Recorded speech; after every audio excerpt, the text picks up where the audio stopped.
le corsaire noir était une identité noble et géographique que l'ancienne ville frontalière italienne, entre autres riche en histoire et en tradition, a décidé de célébrer, rendant hommage non pas tant au corsaire qui s'est battu pour venger ses frères, le corsaire rouge et le vert corsaire, ainsi que la renommée littéraire du grand écrivain qui a choisi cette terre au charme, exotique comme patrie réelle ou imaginaire de son protagoniste. Palmiers, jardins botaniques et nature luxuriante abondent sur cette partie de la côte. Le Black Corsair est donc une excellence de Vintimille. La ville voulait se réapproprier sa légende,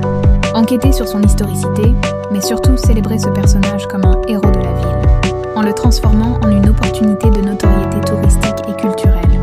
Le corsaire noir est un personnage connu dans le monde entier et Salgari est un auteur italien traduit dans toutes les langues. Dans le passé, en effet, malgré quelques hésitations liées à l'opportunité de célébrer un personnage habitué aux abordages et aux sanglantes batailles en mer, certains concitoyens du célèbre corsaire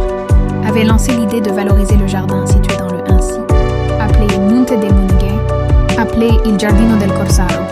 dont les ruines appartiennent au mur du château des seigneurs de Vintimille. La valorisation des origines du caractère salgarien de Vintimille pourrait donc contribuer à accroître l'attrait touristique de la ville de la province d'Imperia qui, avec son célèbre marché du vendredi et ses activités commerciales et de restauration, attire de nombreux Français et monégasques sur la côte ligure. Les comtes de Vintimille dominèrent la ville du même nom, 1290, à 1257 quand, déplaçant leur résidence en Sicile, à Tenda et dans le Val de Neglia, ils commencèrent à vendre leurs terres à Charles Ier d'Anjou, comte de Provence. Par ailleurs, il est certain qu'un comte de Vintimille commandait le régiment Marina, envoyé en 1672 par le roi de France Louis XIV pour combattre les Espagnols en Flandre. Nous ne pouvons pas savoir si ce noble seigneur est ensuite devenu corsaire pour venger la mort de ses frères, tués par le gouverneur Juan Gould. De là est née l'imagination de l'écrivain Emilio Salgari qui, à partir de son expérience de jeune marin, a réussi à impressionner un large public de lecteurs avec ses romans d'aventure, même s'il a passé sa vie à dessiner. Pour transmettre davantage à la postérité le personnage tourmenté et aristocratique salgarien, il ne fallait pas manquer les dessins raffinés d'Emmanuel Luzzati qui mettent en valeur, dans une mer de paysages colorés et ludiques, le charme sombre d'Emilio di Roccanera, seigneur de Valpanta et Vintimille. Par Claudio Nobio, Il Corsaro di Ventimiglia, version théâtrale de David Riondino, illustration d'Emmanuel et Luzzati, édition Nuage et son Thunderbolt, menaçant que certains voudraient reproduire à l'entrée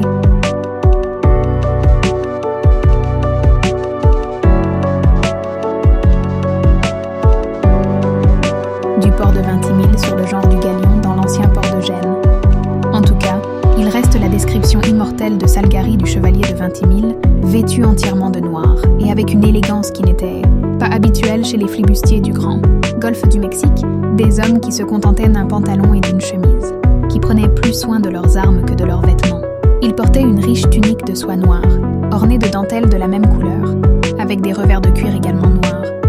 pantalon également en soie noire, resserré par une large bande frangée, de hautes bottes d'écuyer et sur la tête un grand chapeau de feutre, orné d'une longue plume noire qui descendait jusqu'aux épaules. Même l'apparence de cet homme avait, comme sa tenue, quelque chose de funèbre, avec ce visage pâle, presque marbré, qui se détachait étrangement entre les lacets noirs du col et les larges bords du chapeau, orné d'une barbe courte, noire, coupée nazarena et légèrement frisée. Il avait pourtant de beaux traits, un nez régulier, deux petites lèvres rouges comme du corail, un front large sillonné d'une légère ride qui donnait à ce visage quelque chose de mélancolique, deux yeux puis noirs comme des anthrax, d'une forme parfaite, avec de longs cils vifs, et animé d'un tel éclair qu'à certains moments devait consterner même les boucaniers, les plus intrépides de tout le golfe. Sa stature haute et élancée, son allure élégante, ses mains aristocratiques le faisaient reconnaître, dès le premier coup d'œil, comme un homme de haute condition sociale et surtout comme un homme habitué à commander. Les deux hommes du canot, le voyant approcher, se regardèrent avec une certaine inquiétude en murmurant « Le corsaire noir ». Si vous avez aimé cette vidéo, mettez un pouce bleu et n'oubliez pas de me suivre et de vous abonner pour de nouveaux voyages ensemble. Salut!